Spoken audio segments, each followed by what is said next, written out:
All right, ladies and gentlemen, we're going to go ahead and get started here. We're about 2 minutes after the hour. My name is Adam Koós. I am president and portfolio manager and senior financial advisor at Libertas Wealth Management Group in Columbus, Ohio, as well as founder of Elevate.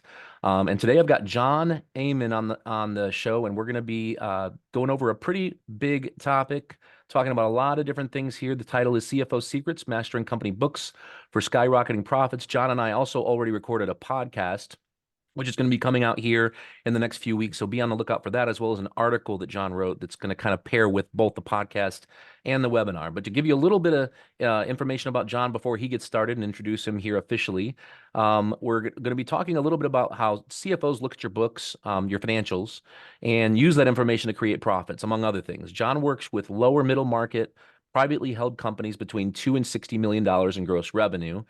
He has no shortage of lessons to teach and examples to share. So both on the things that owners tend to do to get in their own way, not to mention, of course, the successes created from implementing sound CFO work.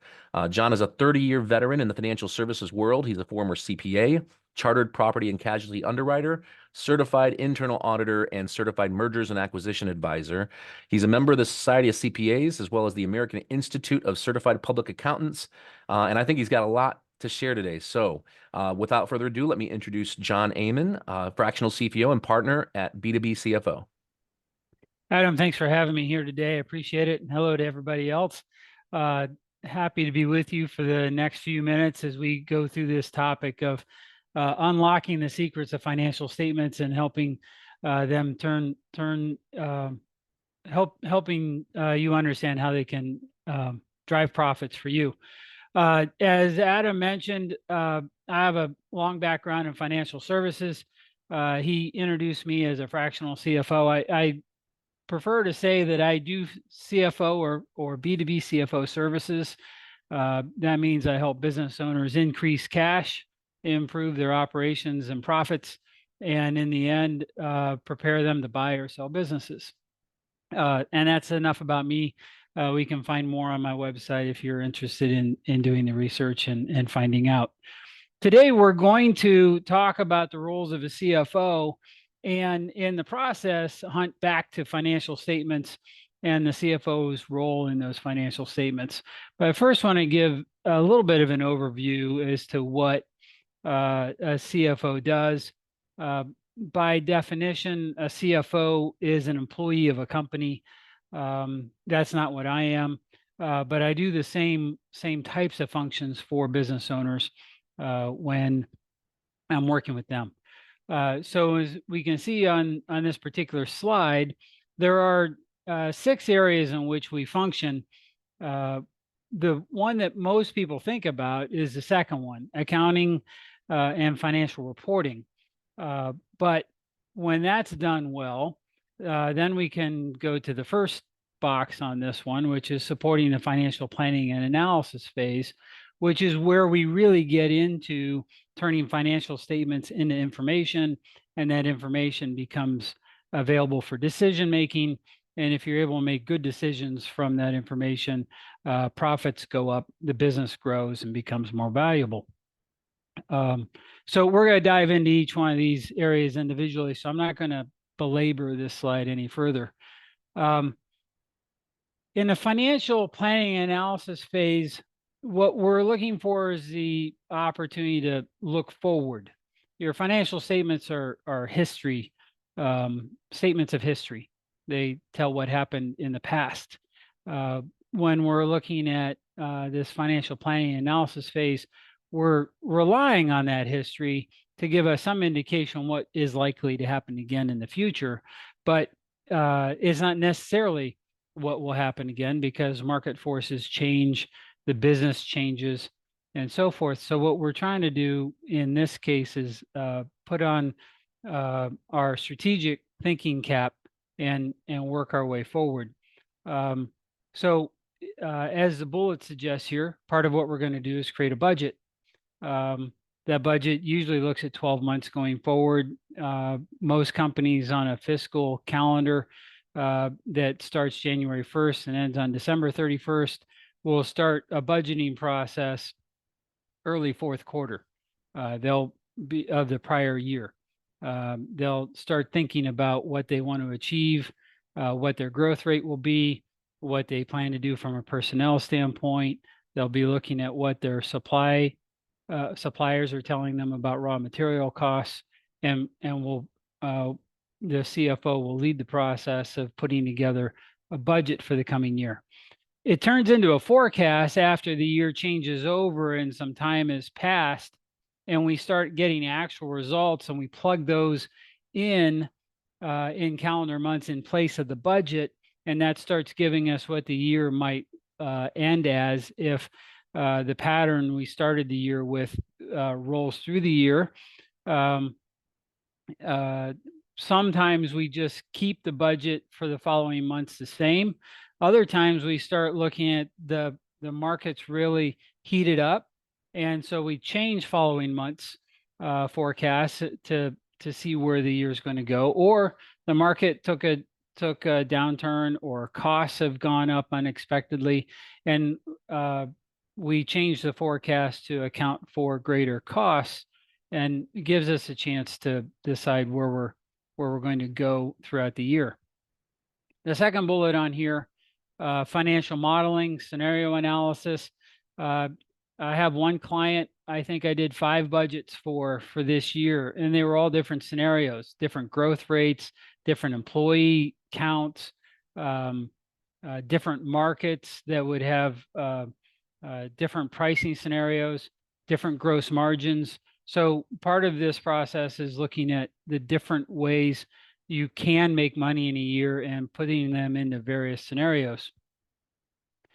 We'll get into key performance indicators in a little bit when I convert some financial statements into some information that's usable. But KPIs, key performance indicators, some of them are universal and some of them are unique to industries. We'll talk about how those were developed and how we track them. Some are weekly, some are monthly, some are quarterly, some we pay attention to once a year. And in the end, we're trying to get to assessing investment opportunities, buying companies, expanding product lines, and even deciding whether it's time to move on and sell off a product line. So that's an overview of financial planning and analysis. We're going to come back to this in a little bit after we talk about this next topic, which is accounting and financial reporting. This is primarily your bookkeeper and your accountant. And I don't mean your tax accountant. I mean the people that are actually putting transactions into your accounting system. The area of accounting is specialized. Some people just have a knack for bookkeeping. Other people, it's a learned process. But in the world of general accounting, we're trying to capture transactions accurately and timely and as succinctly as possible to tell a story as to what happened.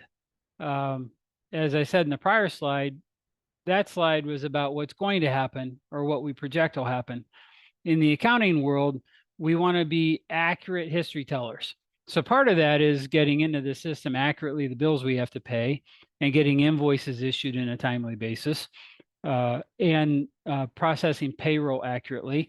And if we do those 3 basic things well, we'll end up with good accounting statements.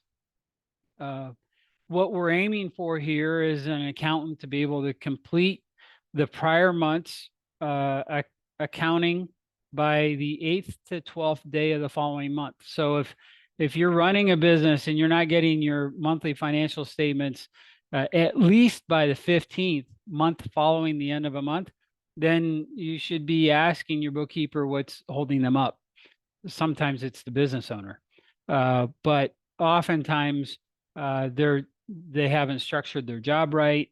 They have other things on their desk to do, but we're trying to get into the hands of the business owner pretty quickly a picture of what happened last month, last quarter, year to date, so that they have a sense of what's been going on by more than just a feel, but by actual results. So in this area, we have some responsibilities in the accounting area that the CFO oversees. So establishing and maintaining accounting policies and procedures. What is the policy for when we recognize revenue? Small businesses, the term is cash. We don't recognize revenue until we receive a check from somebody or a credit card payment. We don't recognize an expense until we pay it. If a company is on an accrual basis, that's a different policy and set of procedures. We recognize revenue when we send the bill out, not when we receive the money in.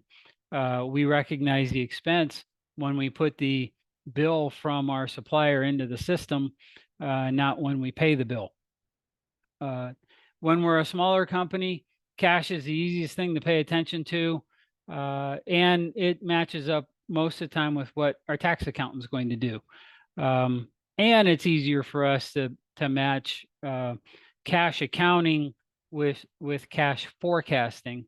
And I think I'll talk about that on this next pillar, preparing the financial statements, including the cash flow statement. The cash flow statement is an actual financial statement, but what we're also trying to do is create a rolling 13-week forecast on cash. When is payroll due? We put it on the forecast. When are we paying major suppliers? We put it on the forecast. When are we doing quarterly payments to the federal government and state, local governments on income taxes? We put it on the forecast. And we get down our key draws on cash in a forecast so that we take the burden off of guessing as far as when we are going to need money and not need money go into the future. We want to ensure compliance with certain regulations from an accounting standpoint. For most of us, that's either a tax issue or a banking issue. If we have loans with our banks, they have an expectation that we keep books in a certain way. And if those books are kept that way, it's easy for us to produce those monthly or quarterly statements for our covenants that are in our loans. So for most of us, those are the regulations we're going to be dealing with. And as I said, part of that is for our tax accountants. Now, I'm going to pause this presentation for a second and go a couple other places from a financial statement standpoint. So I'm going to hit stop here, but stop sharing this presentation. We're going to come back to it because we're going to get into some of the other CFO functions in a minute. But I want to talk about good financial statements, well-organized ones, and what they should lead to from a financial statement standpoint. So what I want to share next is a financial statement. Oh, I chose the wrong thing. I apologize. We are going to look at that, but it's not the document I'm looking for. Here we go. Acme LLC is a company. They provide services to companies. They don't have inventory. But one of the things I want to highlight here is an organization to a financial statement to help you make decisions. The revenue is pretty clear. They sell services. Some of it's training services, and others of it is actually work they do on behalf of clients. And professional discounts mean they overspent compared to what they estimated they would actually do the project for. So they lost, their margin didn't end up being as high as they intended it to be. But the key on what I wanted to highlight here is one of the key costs every business owner has is their labor. In this particular financial statement, you can't find a total labor number. You have a labor number highlighted here, another set of labor numbers here, and then down in below cost of goods sold, below gross margin, we have wages here, here, here, and here. And I think there's one more. This is not a conducive structure to help a business owner understand what they're spending on people. Now, one of the good things is they did have one section here that's all about the benefits that they provide people. So we are halfway there. But what's missing in this financial statement is bringing in here, particularly their below gross profit labor as a single line, and they could have two lines, their general salary line and a bonus line if they wanted to. And then we'd be able to look at what's our total cost of personnel that we're adding to our cost of goods sold just for people. And up above, I'd group all of these together in one section. You could still have these 6 lines for labor, but you'd have a total labor here also. And then when we look at this from a summary standpoint, we can, in their case, I still don't, even in the collapsed version of their financial statement, see labor. I see departments, but I don't see the cost of running the business from a labor standpoint, and it's their largest cost. So not a financial set of financial statements that are easy to use to make decisions on their largest expense line. So this would be something that either in an ancillary reporting system or in the bookkeeping system, we would reorganize to try to help tell a better story. On the balance sheet side, I stacked them up against each other. This is a better view from a balance sheet standpoint than the income statement was. A little nit for me on this one would be this EIDL loan is actually a long-term loan, so it's sitting in the wrong place on the balance sheet, but it is still a liability. It's goes into the total liabilities. We have an accurate position of what our assets and liabilities are. I would suggest that when we get into numbers as small as 17 and 44 on a balance sheet, we ought to be grouping those together into single areas. It's clutter that we don't need. If we look around, if you could see my whole office, you'd see a lot of clutter. It doesn't help me do my business better. And the same with our financial statements. We should try to do our best to declutter them. Now, that's the financial statement side. This is your accountant and bookkeeper's responsibility. The CFO would work with them to make sure that they are organized well, done timely, as we said earlier, that certain procedures are followed. If there's reorganization to them to be done, that would be done under the direction of CFO. If the CFO is probably one that would create the roadmap that moves the financial statements from their current state to their new state, so that the bookkeeper doesn't have to figure that out on their own. That's what your CFO will be doing. If you're the business owner and you're doing all these functions we're going over, it would be your purview to work with the bookkeeper and say, I'd like to reorganize these statements to get better information out of them. Now, where we're headed, that we want to be able to do when we're working with our financial statements, is we want to be able to get to quick snapshots eventually as to how is the business doing. This is the same business, looking at a combination of information from their balance sheet and their income statement. From a liquidity standpoint, if there was green's really good, yellow's okay, and there's no red on this, which means needs some attention. Liquidity is going to be your cash and receivables compared to your accounts payable.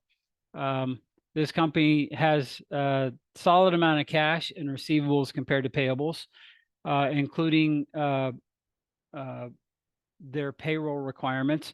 So very strong at having money available to pay their bills. They're a profitable company, which is good. Obviously, they are seeing sales go up. And when we get into this report a little bit further, we're seeing that they're outpacing their competition. So one of the things that working with either having a CFO inside the company or one that you retain on a part-time basis is looking at what tools they bring to help you manage the company. The firm I'm part of brings a tool called Profit Sense. That's what this is from. And what happens, this is a summary page that sits on the front. QuickBooks is good at capturing what your history is, but it's not excellent or very good even at helping you project things forward. You can load a budget in it and compare budget versus actual, but it's not good budgeting software. And it's not great reporting software. And that's what this is. So this top bar gets broken down into more detail. Operating cash flow, general liquidity conditions. But where this really starts to hum at getting learning how to use your financial statements to unlock profitability is to learn how you stack up against industry comparisons. So this specific report is designed to compare this company inside their industry with same size companies for a period of time. And in this particular case, their current ratio, which is all current assets compared against all current liabilities, is for the last couple of years, they've significantly outperformed their industry and industry in general as far as a current ratio. So current ratio at 2.4% of or 2.4 times, that means you have your current assets are 2.4 times larger than your current liabilities. That's kind of where the benchmark is that banks look at and others if they're trying to decide whether you can cover your current bills. This company's running well ahead of that. They aren't deploying their current receivables as strong as or cash as well as they could for growth. This says that they have capacity to go into the marketplace and accept more work. Quick ratio, similar when we're not in manufacturing, they're almost the same all the time. If you were manufacturing, there'd be some things taken out of the ratio that would change this. How fast you turn receivables over, payables over, this becomes information that helps you decide how your business is running. Net profit margin. You can see this company, despite having a real strong balance sheet from a current ratio standpoint, is performing right around the benchmark on net profit margin. The way I convert this, if 100 is every dollar you make, you get to keep. This says for every dollar you make, the benchmark is you keep 4 cents, or easier said, every $100 you make, you get to keep $4.75. So this company, mid-year, the last couple of years, I haven't put in 2023 yet. In 2021, kept $4.16 for every $100 they made. In 2022, they kept $6.90 for every $100 they made. Their industry, you can see, performs much better than they do.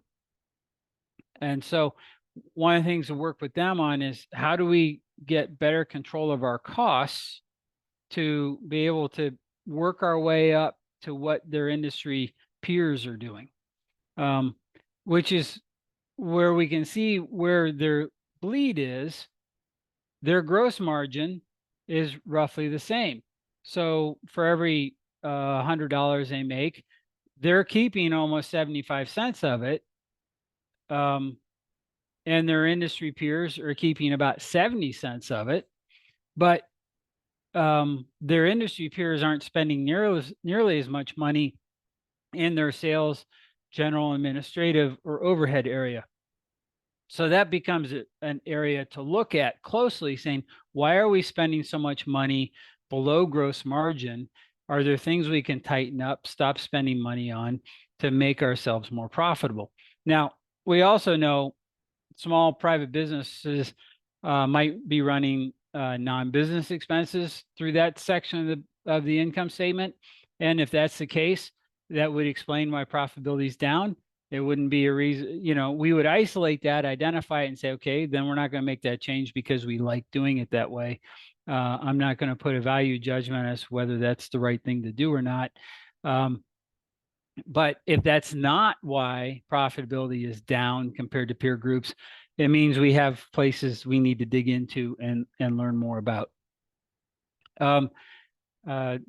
This company spends, and this would be one of the areas we'd see, they spend more money on advertising and marketing than their peer group does. We'd want to know why. Why do they need to do that and their peer groups don't? Are they paying rent? How does that compare? Other payroll expenses? You see, their payroll expense isn't what's driving their costs up compared to their peer group. It means we're going to need to look someplace else. Anyhow, this is a sort of information, and this report is 19 pages long. So to convert financial statements into usable information provides us some direction is more than your 1-page or 2-page P&L. And this could be used in your annual planning, your 3-year strategic planning that we talked about earlier, and so forth. So anyhow, once you understand this sort of information is available, you don't have to work with a CFO to get it. This particular one is called Profit Sense. So you see it up in the title. It's a Sage product. It can be anybody can go out to Sage and subscribe to it and use it. So I'm not going to sit here on our call today and say you have to work with me to do this. It's available for you to secure. Raw data that was put in into this model, and then it will get into key ratios without all the graphs. So this will show us how that money, how those expense lines are actually spent. And this particular one only shows compared to industry peers, but this industry peer has 13,000 industry companies to compare against. So a lot of valuable information here to help a business owner decide what is important to them and how to make changes, where to look to make changes to effectively run their business. So we're going to go back to the presentation. That gives you an overview of financial statements. Some look at how those financial statements could be organized to provide information. Even if you don't reorganize them, you can still extract information out of them, put them into a system like I was just showing you to get some information out on places to look to make improvement. And then the third system I use, I'm not going to show you today, is I actually use a budgeting system that gives me a chance to do a 1 to 4 year outlook from a real detailed budget by income statement and balance sheet lines. And that's where I end up doing a lot of scenario work with clients. And that system is then extracted and put into the accounting system so we can report on budget versus actual right in the accounting system. Now, let's go back to our presentation, because I want to go through the other few areas CFOs do and then see what questions we might have. And just move from there. So risk management, the fancy word for paying attention to insurance related items. Some are insurable, some aren't. Some you accept to take on yourself. Some there's insurance available for them, but you don't know about it because your insurance broker hasn't talked to you about them. But a key role that a CFO would do for you is usually risk management would be under the umbrella of the CFO. And as this says, identifying those risks, assessing them, and then helping you manage them, because these risks have the wherewithal to eat up a lot of cash if any of them happen, which is why we purchase insurances. So we pay what is a big bill every month or every year, but the bill for something catastrophic happening is even larger. what we're looking for, not just, the slip and fall general liability coverages, but we're also looking at what risks does the business have from a market standpoint, from a credit standpoint. If we're doing our cash forecasts and we see that we're going to have a higher demand for cash than what our line of credit will allow us to draw at some point during the year, that's a credit risk that we need to get ahead of. We don't want to wait till the week before we need the cash to go to our banker friend and say, I'm going to need my line of credit increased because I need more than what we agreed to 2 years ago. So that's a credit risk issue. Operational risk. What are my risks as far as losing a key client, losing a key supplier, losing a key salesperson, losing the only person I have in the operation that knows how to run a certain press. Those are important issues from a potential risk to be assessed and identified and have a plan for. Compliance risks, those are either tax or big one is pollution risk. Compliance risk would also be how you go to market. Are you in compliance with privacy laws if you're selling on the internet, things like that. So we want to put together strategies and controls and mitigate those risks. The insurance programs, as I mentioned, some of the risks I just mentioned on the operational side and market volatility side are insurable, but usually not with your standard insurance broker. But we can find ways of insuring against loss of a key customer, and even create a program for that where if you don't have losses in that space, the premiums you pay come back to you on a capital gains basis. So one of the things your CFO would understand is the marketplace in this area of risk management. Treasury and cash.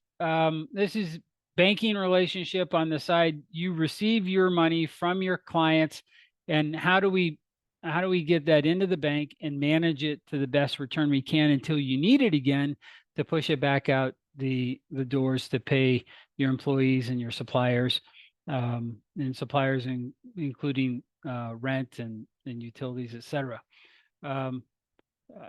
Smaller businesses, it's usually just having an efficient way of getting the money into the bank and making sure there's access to it. Larger businesses, there might be a float period in between the time you receive cash, or you're a highly volatile business and you receive lots of cash in a short period of time over a course of 2 or 3 months, and then you're going to pay it out over the rest of the year. You might want vehicles to save that money at a higher interest rate that doesn't penalize you for pulling it out. That's a treasury management issue. If you take credit card payments from people, understanding options for how to do credit card processing would be part of treasury management. And having a good cash forecast fits into this space as well. Strategic leadership. One of the hats that CFOs wear in large companies is usually this strategy office reports to this person as well. One of the reasons is strategy often hinges on whether money is available to carry it out or not. And so the chief financial officer has the clearest picture as far as where money is coming from, where it's going, and how much excess money the business produces to allow for organic growth, as well as has a sense as to where the business is going to go and secure money for growth that isn't organic but is acquired in some way. So oftentimes the CFO is the one leading this effort, but the owner and the CEO and the leadership team have to own the strategy.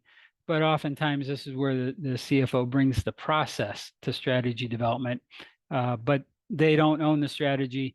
They lead the effort to get it done. The key aspects to this, as I said, collaborating with the owner and their team. assessing the financial impact that goes into or the financial impact of the investments that could be made. I have one client that their goal right now is to buy a company this year. We're working on size of company, source of capital, the due diligence that goes into making that acquisition. I think I have a slide that I'll talk about here in a second, but all of the aspects of acquiring a company is really a risk management issue. You see a product you want to add to your portfolio or a company you want to add to your portfolio, but you want to do that at the lowest risk possible.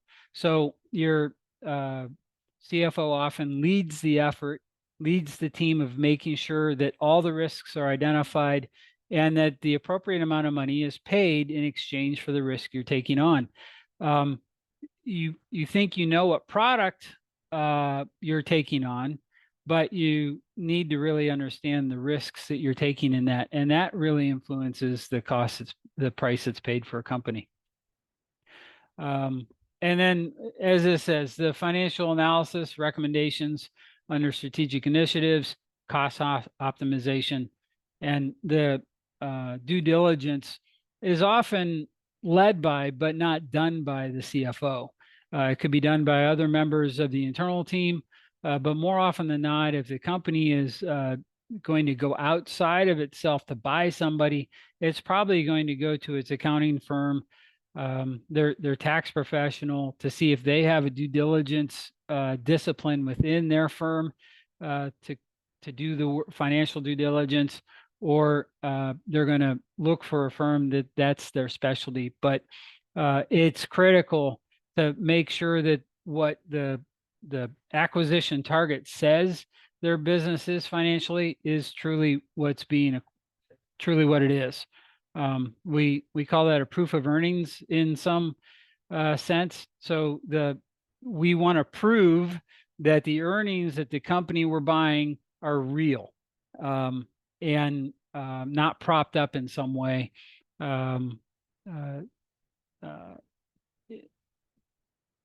So that's the due diligence process on the strategic side.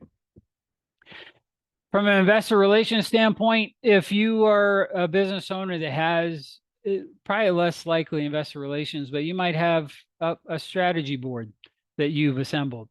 And the CFO is usually the one helping you put together information that you would take to them. If it's an advisory board, we want to structure that information in a way that elicits advice back from them. If it's an oversight board, we want to tell a true and accurate story, but generally speaking, we want the board informed, very comfortable, but they're not necessarily in place to be a strategic advisor as much as they're there to protect their investment, because they came in as a stakeholder in some way. So if you sell part of your company to take a bite at the apple from pulling money out standpoint, you will be making reports to whomever that investor was. That's a role the CFO takes on. It's why financial statements at the root need to be done well. It's why your annual planning needs to be done. They're going to look and see how you put together plans. If this also is under the purview of reporting to the banks on what they're expecting under covenants. So it's a role you lean on your CFO to do. So all in all, the important part, the CFO is there to help you drive growth and success across multiple disciplines. I would say that one of the things CFOs often have on a mindset is everything in your business is cash. It just doesn't look like it anymore. The inventory sitting on your shelves is cash. And if it was cash sitting there, you would protect it in a certain way. And you should protect your inventory that way. The equipment sitting on your production floor is cash. It just happened to be converted into equipment. If it was a pile of cash sitting there, you would protect it in a certain way, take care of it, make sure that it is cared for is probably the wrong type of word, but your equipment is cared for so that you don't end up spending more cash on it. And then one of the other things that you often lean on CFOs to do is to be the one that really is looking forward from an economic standpoint. What are the trends going on that are both impacting industries as well as impacting accounting and finance? One of the things happening today with artificial intelligence is early in this presentation, I mentioned KPIs. And I use the system from Sage, Profit Sense, to gain KPIs and actually populate them. But you could use AI, do a quick little query, say, what are common KPIs in my industry? Name your industry. It would tell you. You could add to it, what are the common KPIs in my industry and how are they calculated? And it would write you a report, tell you what the KPIs are and how they're calculated. So those are just a couple trends that are happening in accounting and finance today that could be useful as a business owner if you're doing a lot of this yourself today. From an employment standpoint, this space, it's getting harder to find qualified people to do most of the functions in accounting.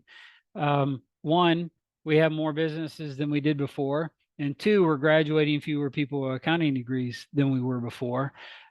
Somebody, for whatever reason, started telling people going into college accounting wasn't sexy, so they stopped going into it.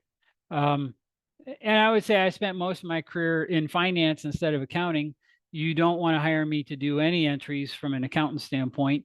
You would hire me to oversee the accountant to make sure they're doing it correctly. But you can see how many openings there are for accountants and auditors on an average basis, annual basis. That's a lot of openings in this field. So one of the things I counsel many of my clients to do is if they how do I put it? We get used to having an accountant on site, our bookkeeper on our team. There are very efficient and effective ways with technology, the cloud, the web, to use outsourced bookkeeping services that also provide a controller in the process. So if you're a company with revenue, just some round numbers below $20 million, outsourced bookkeeping might be a good solution. One of the reasons is they cover vacations. So if somebody goes on vacation, bills still get paid. Financial statements still get produced. Somebody quits. There are other people within the firm that still get your work done. If you have the person on your staff doing the work and they quit, then they're no longer, you're scrambling to find a replacement. And in the meantime, either you're doing it yourself or it's not getting done. And that doesn't always lead to good supplier relations. And your bank account will suffer if you're waiting on getting bills out because your accountant doesn't work for you anymore. So consider outsourced bookkeeping if you haven't done that already when openings come up. I know this might be hard to read on your screen, but just what's happening from a price standpoint for accountants, midpoints down the middle, high and low down the right and the left. So you can see that these aren't inexpensive positions to fill, even if you have just one of them. Not to sell outside bookkeeping services, because I don't have one. I don't make I don't get referral fees from pushing people to them, but every person on this page has a higher cost than what most businesses would have to pay for outsourced bookkeeping. So that's the presentation. It looks like we have a few minutes left for Q&A. And I'm not sure how Adam's planning on managing that, but I'll come in here. Thank you. First of all, thank you so much, John. That was awesome. And again, I encourage all of you. I see a few more people joined in as John was speaking. So I encourage you to not only check out the Elevate and Exit website for future events, podcasts, articles, but John and I recorded a really great podcast yesterday that's going to be airing here in the next few weeks. So in order to get invitations and notifications for things like that, just head over to elevateandexit.com. You can sign up to get put on the list for invitations to events like these, articles, like I said, the notifications for other podcasts. So while we're waiting for a few minutes for questions to pop up in the queue, and by the way, anybody who has a question, just feel free to pop it into the Q&A or the chat. Doesn't really make a difference, whatever you're comfortable with. So at the bottom of your Zoom screen, you should be able to see a button that says Q&A. If you pop it in there, then Kim's going to compile them and we'll start going through them in a second. But while we wait, I also want to mention you're going to get a survey at the end of this event. We've been doing, we started Elevate about almost 2.5 years ago at this point. We've spent most of our time doing live events. And this year we decided, just with the interest of getting in touch with more people, kind of expanding our reach. While we were having a lot of success getting 35 to 40 people showing up at each event last year at Top Golf, we felt like we could really expand our reach a lot further through virtual events and then replays, as most of the people on this call are business owners and we're all busy. I'm one of them, so I know how hard it is to join a webinar when it starts. Be on it for the whole time without somebody coming in the office, the phone ringing, appointments, and so on. So, what's great about these things is we're always going to record them. We're going to put them on YouTube, and we're going to replay them. So now would be a good time to plug our YouTube page. And what I'll do actually is I'll put in the chat the website, YouTube, Spotify, LinkedIn pages, all of those here in a second, just so everybody has those. Let's see here. All right. All right, so that's all in there in case you want to check those out. And again, the webinars that we're like the one we just did today, this is going to be replayed on YouTube only, but it is free. We're not going to use it as a lead magnet or anything like that, so it's free education. So let's see here. Anything else? Any other housekeeping? No, I mean, oh yeah, the survey. It's really important that to us. I know again, it takes more time on your part, but it's really important to us if you fill out that survey for us. Let us know the kind of content that you'd like to hear about in the future. Let us know, productive, constructive criticism about this event with John and future events. It just helps us get better and provide more and better free educational content for owners just like you. All right, let's see here. Q&A. All right, we just have a couple questions, and I'll start with the first one here. It says, what are the most common financial oversights you've observed in businesses looking to grow their profits or prepare for sale or exit? And how do you recommend addressing those issues within the company, especially considering, it says here, different owners, alignment of different executives and management team? yeah, I think that's a great question. I think the first thing I'd say about preparing to sell a business, or even having your business ready to make an acquisition, is it takes a lot of time to do it. Adam and I both use the analogy of staging a house to prepare it for sale, prepare it to sell. And a house, depending upon how well maintained it is, might take, a month to 6 months to stage well for sale, depending upon how much upkeep or repair needs to be done. Businesses take 3 years to do that too, especially if the business owner has been enjoying the fruits of their labor by not trying to grow it, but simply using the profits it throws off each year to live life the way they want to. So the big one is that companies that sell for the largest multiples are the ones showing the greatest growth in top line sales and growth in profits on the bottom. So if you haven't been running a business in a way that shows growth top and bottom, then addressing that is going to be number one. The second is really understanding whether you're over concentrated from a customer standpoint. A lot of businesses do really well with one or two key customers. Um, that's not a recipe for a valuable sale. That's a risky purchase on behalf of whomever's making the acquisition. So an oversight there is that the owner hasn't diversified their clients to make sure no more than 50% of revenues coming from any single um, uh, client, and it's better to have no more than 20% from a single customer. So um, the those would be the things I'd pay attention to. It's going to take more time than you think, just doing the blocking and tackling. Secondly, it takes time to show a pattern of growth of sales and profit. And third is we get complacent with how many clients we have and whether they're dispersed enough or too concentrated. Okay. And the second question we have here is, can you share an example where your intervention with a company directly contributed to a significant improvement in a business's profitability, and specifically what strategies you implemented, and what lessons the owner learned from that experience?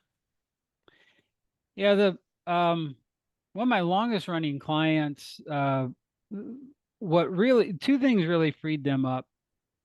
There was a paralysis that had set in because they weren't doing a cash forecast that really informed them where their key draws, key needs for cash were, and they hadn't established what their pattern was for cash coming in the door either. And so every 2 weeks they were just almost paralyzed by whether they were going to make payroll, able to pay their tax bills quarterly. They'd gotten in a little bit of trouble. They'd already worked out a plan with the IRS to make payments, but the the key for them at unlocking their ability to grow and be profitable was just getting peace of mind that they knew how cash flowed through their business.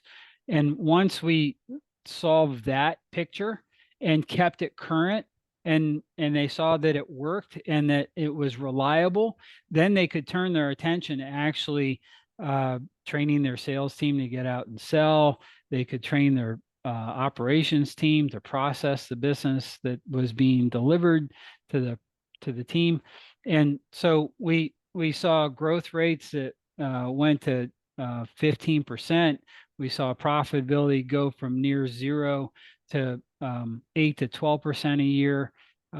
So one little tool of putting in place a good, repeatable, kept up to date cash forecast was the key to that business. And I'd say most the businesses I work with, I end up putting that tool in place, and it relieves a significant amount of stress from day one once they start seeing how money will flow through their business.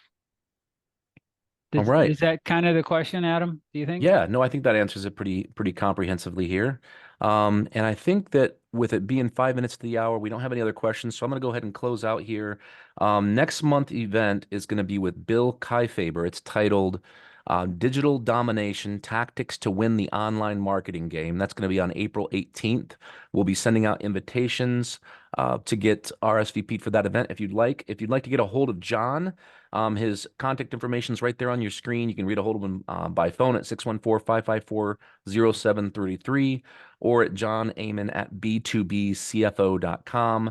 But thank you so much, John. I really appreciate you taking the time to come on, put this together, and share your knowledge with the audience. I was happy to be here. Thanks, everybody. Thank you, Adam. Excellent. All right. Thanks, everyone, and we'll see you next time.